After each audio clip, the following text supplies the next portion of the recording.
नमस्कार, आप देख रहे हैं डेली न्यूज 9 और मैं हूं मनीषा श्रीवास आपके साथ। डालते हैं एक नजर आज की मुख्य खबरों पर। दर्शकों, इस वक्त हमारे समक्ष है नीतिका फार्मास्यूटिकल स्पेशलिटीज के CMD Ravlin Singh Khurana sir. Khurana sir, हमारे चैनल में आपका स्वागत है। नमस्कार सर, हम आपसे ये जानना चाहेंगे कि हाल ही में विदर्भ गौरव अवार्ड जो अभी संपन्न हुआ, उसमें आपको मीडियम स्केल यूनिट में स्मॉल स्केल यूनिट में आपको गौरवान्वित किया गया, सम्मानित किया गया। तो आप ये जो अचीवमेंट्स आपको जो मिला हुआ है, तो आप उस संदर्भ में बताइए कि क्या किस तरह से आपको ये गौरव अवार्ड दिया गया, थोड़ा उस बारे में बताइए। पहले तो धन्यवाद आप लोगों का आके मेरा इंटरव्यू लेने के लिए। ये जो विदर्भ गौरव अवार्ड हमें मिला है, ये हमारे जो 300 एम्प्लॉयज हैं उनके बिहाफ पे मैंने लिया है। तो हमारी टीम बहुत स्ट्रांग है और उन्होंने काफ़ी अलग अलग पहलुओं पे, अलग अलग फील्ड जो हमारे फार्मा में होते हैं, में अच्छा काम किया और उसकी वजह से हमारे को अवार्ड आज मिल सका है। हमें नरेंद्र मोदी हमारे प्रधानमंत्री जी से भी पूरे इंडिया का बेस्ट एमएसएमई अवार्ड 2016 में मिल चुका है। तो वो अवार्ड मिलने के बाद और भी बहुत सारे अवार्ड हमें मिले हैं, जैसे पूरे इंडिया में बेस्ट फार्मा एमएसएमई का अवार्ड एक्सिस बैंक की सीईओ ने हमारे को दिया था, पर वो सब ओल्ड नीतिका में था। और फिर कुछ दिक्कतें आई, कुछ प्रॉब्लम्स आई हमारे इसमें बिजनेस में, जिससे हमारे को फिर से शुरुआत करनी पड़ी। अब नई नीतिका जो है उसमें हमें जो अचीवमेंट मिल रहा है, तो इसकी खुशी ज्यादा है कि नीचे जाके जब आदमी बाउंस बैक करता है और पूरी टीम के साथ जब बाउंस बैक करते हैं, तो उसका जो खुशी होती है वो अलग होती है। तो इसलिए हमें इस अवार्ड की, वो प्रधानमंत्री से अवार्ड मिला, ऑफकोर्स वो बहुत बढ़िया था, और उससे ज्यादा खुशी अभी हो रही है कि हमने बाउंस बैक किया है और वापस हमने ये अवार्ड लिया है। जैसे कि आपको स्मॉल स्केल इंडस्ट्रीज के अंतर्गत, कैटेगरी के अंतर्गत आपको जो अवार्ड दिया गया है, तो ऐसे काफी जो एम्प्लॉयज है, जो स्मॉल स्केल जो चला रहे एम्प्लॉयर्स लोग, उनको भी आपसे प्रेरणा मिल रही, मोटिवेशन मिल रहा है। तो आप ये बताइए कि इसके पीछे की क्या एक सक्सेस स्टोरी है जो आपको अवार्ड रिसीव हुआ है, थोड़ा उस बारे में बताइए आप। सबसे पहले तो हमारा जो लोगो है वो है और final product the happy customer. तो हमारे यहाँ जो हेल्पर काम करता है, वहां से लेके तो एग्जीक्यूटिव मैनेजर, जनरल मैनेजर, सब एक चीज के लिए प्रयत्न करते हैं कि हम कस्टमर को खुश कैसा रखें। और हमारे सभी एम्प्लॉयज को पता है कि उनको सैलरी कंपनी नहीं देती है, उनको सैलरी कस्टमर देता है। यदि कस्टमर कंपनी को नहीं देगा तो कंपनी आगे नहीं दे सकती है। तो सभी लोग मिलके कस्टमर को हम खुश कैसा करें, उसके लिए प्रयत्न करते हैं। और यदि कस्टमर को हमें सेटिस्फाई करना है तो हर आदमी का रोल है। एक पैकिंग करने वाला जो हेल्पर है, उसने पैकिंग अच्छी से नहीं किया तो कस्टमर कंप्लेंट करता है। तो सबको हम ट्रेनिंग देते हैं, और बहुत अच्छा हमारा जो ट्रेनिंग एंड डेवलपमेंट डिपार्टमेंट है बहुत बढ़िया है। तो सबको हम ट्रेनिंग देते हैं कि कस्टमर के हिसाब से आप अपना बेस्ट काम कैसे कर सकते हो। और हमारा जो लोगो है, और फाइनल प्रोडक्ट हैप्पी कस्टमर, वो ये कहता है कि हम बाकी कोई फाइनल प्रोडक्ट नहीं बना रहे हैं, हम एक ही फाइनल प्रोडक्ट बनाते हैं, हैप्पी कस्टमर। तो उसके लिए सभी मिलके टीम वर्क करते हैं, एक दूसरे का हाथ पकड़ के काम करते हैं, और वही एक मेन रीजन है कि हम यहाँ पे पहुंच सके। सर, हालांकि ये देखा गया है कि अभी ग्लोबल रिसेशन है और बीच में कोरोना की भी लौट आई थी, तो काफी मंदी का वातावरण चल रहा था। तो आप जैसे कि फार्मास्यूटिकल क्षेत्र में है, वो एसेंशियल कैटेगरीज के अंतर्गत भी आता है, तो आप ये बताइए कि आपका जो प्रोग्रेस जो इतना लार्ज स्केल में हुआ है कंपनी को, और आपने एम्प्लॉयज को लेकर चले हुए, तो उसके पीछे मेन क्या एक अभिप्रेरणा है, उस बारे में थोड़ा बताइए आप। कोविड का जब लॉकडाउन जाहिर हुआ था, 23 मार्च को प्रधानमंत्री जी ने घोषणा की थी। उसी दिन रात को हमारे को कलेक्टर ने बुला के स्पेशल परमिशन दी थी कि आपका प्लांट बंद नहीं होना चाहिए। तो बाकी सब प्लांट बंद थे, हमारा प्लांट जब भी 24 घंटे चलने का हमारे को आदेश था।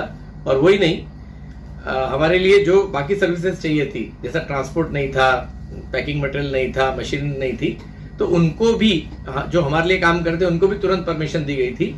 उसका कारण है, हम लोग फार्मास्यूटिकल में एक होता है टेबलेट कैप्सूल्स को फॉर्मुलेशन कहते हैं, एक होता है एपीआई जो एक्टिव इंग्रेडिएंट होता है, और एक होता है एक्सीपिएंट जो इनर्ट एडिटिव जिसको बोलेंगे नॉर्मल भाषा में, वो होता है। पर एडिटिव के बिना भी टेबलेट नहीं बन सकती, और अपने देश में एडिटिव बनाने वाले बहुत कम है, तो मोस्टली यूरोप से, यूएस से, चाइना से इंपोर्ट होता है। और लॉकडाउन में इंपोर्ट नहीं हो सकता था, तो हमारी फैक्ट्री लगातार चले ये हमारे को आदेश था। और एफडीए वाले भी हमारे को मॉनिटर करते थे कि आपने आज प्रोडक्शन किया कि नहीं, संडे भी बंद मत रखो, हर दिन चलाओ, ताकि जो टैबलेट का मैन्युफैक्चरिंग है वो कम नहीं हो कोरोना काल में। और इवन अमेरिका जो प्रेसिडेंट ट्रम्प ने हाइड्रोक्सीक्लोरोक्विन टैबलेट जब मांगी थी, तो उसमें भी जो इंग्रेडिएंट था वो और कोई नहीं दे सकता था, वो नीतिका ही उस स्पेशल ग्रेड का बना सकती थी। और इप्का कंपनी ने हमारे को ऑर्डर दिया कोविड में, और हमने उनको बना के स्पेशल कलेक्टर साहब ने गाड़ी अरेंज करके दी, और हमने वहां तक अपना इंग्रेडिएंट पहुंचाया था, और उन्होंने गोलियां बना के फिर अमेरिका को दी थी। तो कहने का मतलब है हमारा जो इंग्रेडिएंट है ये भले लगता नमक जैसा है, पर इसके बिना, जैसे खाना नहीं बन सकता नमक के बिना, वैसे इसके बिना गोलियां नहीं बन सकती हैं। तो ये इंग्रेडिएंट बनना कोविड में जरूरी था, तो गवर्नमेंट ने हमारे को सपोर्ट किया और हम 24 घंटा चले। और उससे भी, और हमारी टीम जो है उन्होंने भी काफी हिम्मत और साहस का सबूत दिया कि कई बार वो बेचारे आते थे तो पुलिस उनको डंडा मारती थी, कि उनको तो नहीं मालूम ना कि जाना है शुरुआत में। फिर उनको परमिशन दिलाई, उन्होंने पुलिस को बताया भाई देखो हमारे को स्पेशल परमिशन है। तो ऐसा करके हमारी टीम के लोग भी और घर वाले भी बोलते थे भाई आप बाहर जा रहे हो कोविड में, पता नहीं हमारे को आप बाहर से क्या लेके आओगे। वो सबके बावजूद टीम ने मेहनत से काम किया, और हमने कोविड के टाइम पे सभी फार्मा कंपनियों को हमारा प्रोडक्ट जाता है, एक्सपोर्ट में भी जाता है। एक्सपोर्ट तो बंद था जब भी, पर देश की सभी कंपनियों को इंपोर्ट बंद था, तो हमारा ही माल जा रहा था, और उनका प्रोडक्शन हमने चालू रखने में उनकी मदद की। उसकी वजह से भी हमारी ग्रोथ अच्छी हुई। सर जैसे कि फार्मा का जो पर्टिकुलर सेक्टर देखा गया काफी ग्लोबल हो गया, local to glocal, glocal to local, जो सब प्रधानमंत्री साहब का जो मोटो है उसके अनुरूप वर्कआउट हो रहा है। और सेकंड थिंग, नागपुर से काफी एक्सपोर्ट भी हो रहे हैं मेडिसिन, आधे एक घंटे में आपको वहां से इधर, उधर से इधर सब हो जाता। तो आप इसे ग्लोबल प्लेटफॉर्म में किस नजरिए से देखते हैं, क्या कंपटीशन है, थोड़ा उस बारे में आप बताइए। हमारा प्रोडक्ट 90 देशों में एक्सपोर्ट होता है। फाइजर, नोवार्टिस, सैनोफी, क्लेक्सो, टेवा, अरबिंदो, हेट्रोसन, सिप्ला, ल्यूपिन, ये सब हमारे कस्टमर हैं। तो आपकी बात सही है, आज दुनिया ओपन हो गई है। पहले जैसे आपको एक्सपोर्ट करना, इंपोर्ट करना दिक्कत था, अभी वो दिक्कत नहीं रही है। हम चाइना को भी एक्सपोर्ट करते हैं जी। और चाइना में भी हमने हमारा प्रोडक्ट का ड्रग मास्टर फाइल रजिस्टर किया है। बहुत कम कंपनी है इंडिया से जो चाइना एक्सपोर्ट करती हैं, और हमारा चाइना में भी एक्सपोर्ट होता है। तो यदि आपकी क्वालिटी अच्छी है और आपका दाम अच्छा है, तो दुनिया आपके लिए मार्केट है। तो आज हमारा प्रोडक्ट अमेरिका में भी जाता है, और आपको जान के खुशी होगी कि आपके नागपुर की जो कंपनी है, ये दुनिया की दूसरी और एशिया की पहली कंपनी थी। इसने अमेरिका में 2005 में ड्रग मास्टर फाइल, ये मैग्नीशियम स्टेट जो हमारा प्रोडक्ट है उसके लिए फाइल किया था, और उसके बाद से मतलब भगवान की दया से हमारे को काफी प्रगति मिली, क्योंकि हम एशिया की पहली कंपनी थे बनाने वाले। तो अभी भी हम जो भी प्रोडक्ट बनाते हैं उसका पूरे दुनिया में डिमांड है, और हमारा काफी एक्सपोर्ट भी होता है प्रोडक्ट। और इंडिया में भी कई प्रोडक्ट इंपोर्ट होते थे जिसको हम सब्स्टिट्यूट बनाते हैं ताकि देश में इंपोर्ट कम हो सके। तो हमारा फोकस ही होता है कि जो एक्सपोर्ट हो सके या फिर इंपोर्ट हो रहा है उसको हम रोक सके, वो प्रोडक्ट्स पे हम R&D करते हैं। हमारा R&D बहुत स्ट्रांग है, और हमारी जो R&D लैब है वो गवर्नमेंट ऑफ इंडिया से अप्रूव्ड है एक्सिपिएंट कैटेगरी में। और हमारे 200-250 प्रोडक्ट्स हैं। सभी प्रोडक्ट हमने खुद R&D करके ही डेवलप किए, हमने कभी टेक्नोलॉजी खरीदी नहीं है। तो हमारी टेक्नोलॉजी जो स्ट्रांग है, हमारा टीम वर्क अच्छा है, और हमारा मार्केट 90 देशों में है।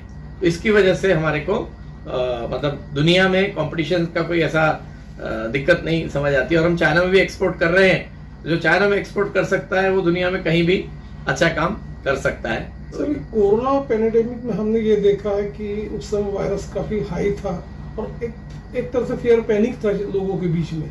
तो उस समय वैक्सीनेशन बनाने में काफी होड़ सी लगी थी, सुपर वैक्सीनेशन।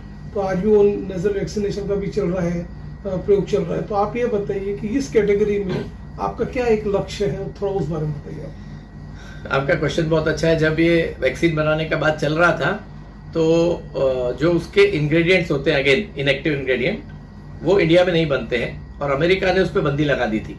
तो इससे इंडिया का प्रोग्राम रुक भी गया था। फिर बाद में मोदी जी ने बात करके और उसका इंपोर्ट करवाया, और जो भारत बायोटेक कंपनी है उसने हमारे को भी अप्रोच किया था कि आप ये प्रोडक्ट बना के दो। पर प्रोडक्ट बनाना हमारे लिए मतलब आसान इंडिया में कोई नहीं बनाता है। तो हम सोच रहे हैं कि आगे चल के मे भी साल, 2 साल, 3 साल बाद उस तरफ जाएं, क्योंकि उसमें काफी इन्वेस्टमेंट भी लगती है और टेक्नोलॉजी भी इंडिया में नहीं है। पर यदि हमें देश को आत्मनिर्भर बनाना है तो उस पर काफ़ी रिसर्च करना होगा और फिर वो चीज़ हमारे यहाँ बनानी होगी। तो हमारा एम है कि अभी नहीं पर अगले 2-3-4 सालों में हम उस तरफ जाएं और वो प्रोडक्ट भी हम इंडिया में बनाएं। पर अभी कुछ कहना मतलब गलत होगा, बट कोशिश हमारी है कि हम कर सकें।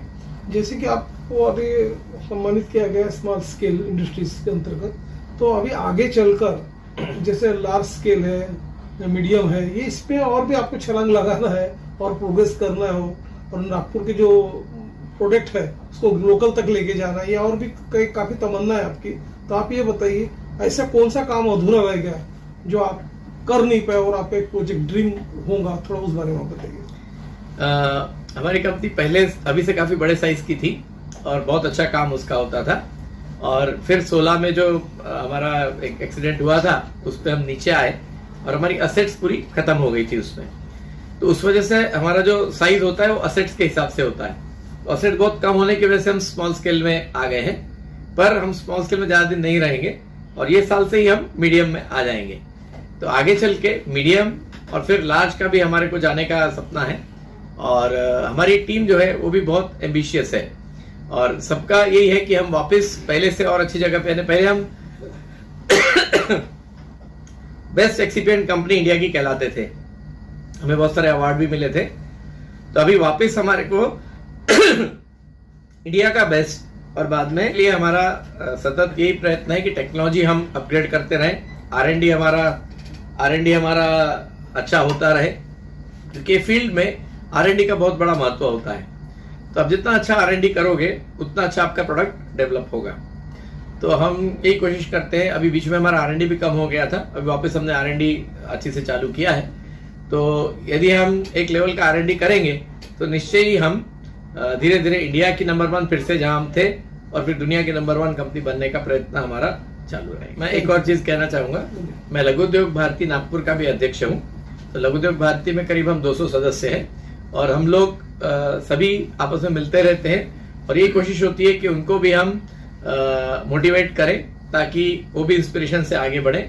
तो जो भी लघु उद्योग के ओनर्स ये देख रहे हैं और हमसे जुड़ना चाहते हैं, वो मैं उनसे रिक्वेस्ट करूंगा कि लघु उद्योग भारती के सदस्य बने और मिलके हम इस सेक्टर को आगे बढ़ाएं। ऐसी ताज़ा खबरों की अपडेट के लिए आप देखते रहिए डेली न्यूज़ 9 और हमारे चैनल को लाइक करें, ज़्यादा से ज़्यादा शेयर करें और सब्सक्राइब